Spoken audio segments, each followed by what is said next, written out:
धनंजय मुंडेंच्या हातची सलाईन पाहून पाजर फुटलेल्या नामदेव शास्त्रींना संतोष देशमुखांच्या हत्येचे निर्घृण फोटो पाहून पाजर का फुटला नाही?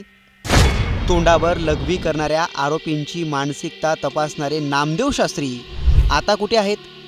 एकर विका पण लेकर शिकवा अशी शिकवण देणाऱ्या भगवान बाबांच्या महंतांना असल्या क्रूर आरोपींची मानसिकता का समजून घ्यायची होती?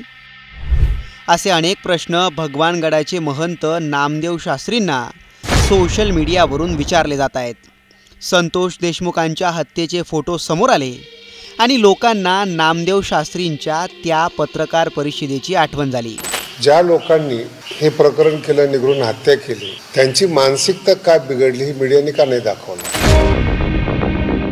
देशमुखांच्या हत्येचे क्रूर फोटो पाहून नामदेव शास्त्री नेमकं काय बोलले?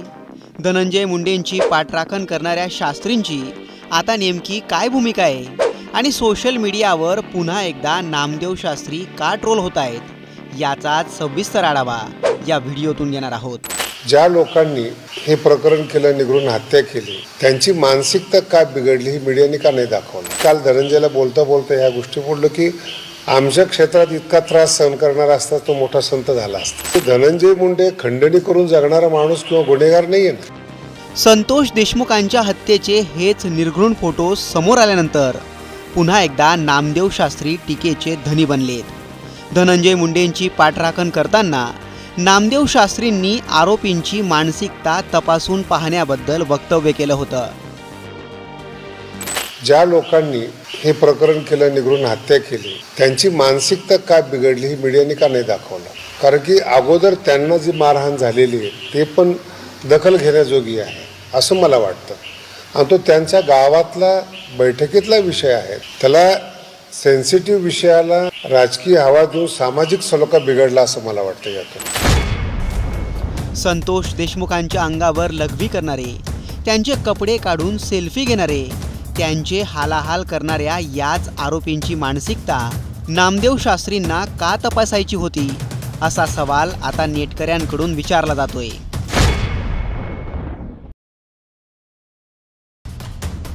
नामदेव शास्त्री यांनी धनंजय मुंडेंची पाठराखण केली, त्यांना सलाईन लागली म्हणून ते व्यथित झाले।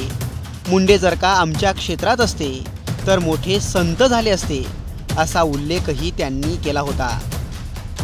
जाणीवपूर्वक त्रास दिला मला धनंजय। मी काल धनंजयला बोलता बोलता ह्या गोष्टी बोललो की आमच्या क्षेत्रात इतका त्रास सहन करणारा असता तो मोठा संत झाला असता। तुम्ही त्याच्या हाताला पहा, सलाईन लावलेला आहे, किती सहन करावं एखाद्या माणसाने? नेमकं याच कारणावरून नामदेव शास्त्री ट्रोल होत आहेत।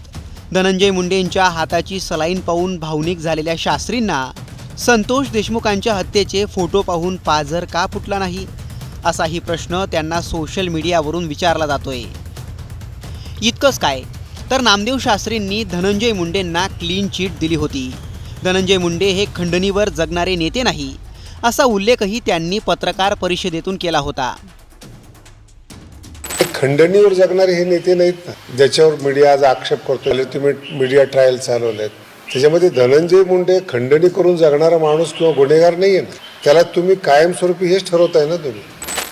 पण सरपंच संतोष देशमुख यांची हत्या खंडणीमुळे झाली आणि त्याच खंडणी प्रकरणात धनंजय मुंडेंचा सहभाग आहे। आणि खंडणी प्रकरणातील महत्त्वाची बैठक धनंजय मुंडेंच्या हजेरीतच सातपुडा बंगल्यावर झाली आहे, असा मोठा आरोप सुरेश धस यांनी केला आहे। ही वाल्मिक अण्णाशिवाय धनंजय मुंडे यांचं पानही हलत नाही, तर संतोष देशमुखच्या खुनाचं पान धनंजय मुंडेंच्या परस्पर कसं हल्लं हा माझा सवाल। ही घटना ही खंडणीमुळे झालेली आहे आणि मी आरोप केलेला आहे, त्याचं उत्तरही भविष्यात ते मंत्रिपदावर राहिले काय नाही राहिले काय त्यांना उत्तर द्यावं लागेल की सातपुडा बंगल्यावरती खंडणीच्या संदर्भात बैठक झाली होती का नाही, याचं उत्तर मात्र धनंजय मुंडे यांना द्यावं लागेल। माध्यमांनी याचीच शहानिशा करण्यासाठी थेट भगवानगड गाठला। व्हायरल झालेले फोटो आणि धनंजय मुंडेंवर झालेले आरोप यावर नामदेव शास्त्रींची प्रतिक्रिया मागितली, पण तब्येत खराब असल्याचं कारण देत त्यांनी माध्यमांसमोर येणं टाळलं आणि त्यानंतर शास्त्रींची ही प्रतिक्रिया समोर आली।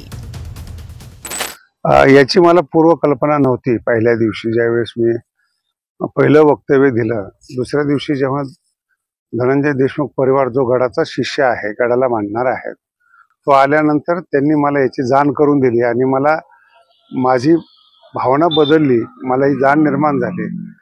निश्चित भगवानगड त्या कुटुंबाच्या पाठीशी आहेत. लोकांनी गैरसमज करू नयेत. मला जाण झालेली आहे. न्यायालयाला प्रार्थना आहे की आपण लवकरात लवकर त्यांना फास्ट ट्रॅकवर घेऊन न्याय मिळवून द्यावा. ज्यावेळी आपण पत्रकार परिषद घेतली त्यावेळी आपल्याला या प्रकरणाची पूर्वकल्पना नव्हती असा दावा नामदेव शास्त्रींनी केला. पण शास्त्रींसारख्या एका जबाबदार माणसानं प्रकरणाची शहानिशा न करता थेट आरोपींची बाजू घेणं, धनंजय मुंडेंना क्लीन चिट देणं हे कितपत योग्य आहे असे प्रश्न आता विचारले जात आहेत. तुम्हाला याबाबत काय वाटतं? कमेंट करून नक्की कळवा.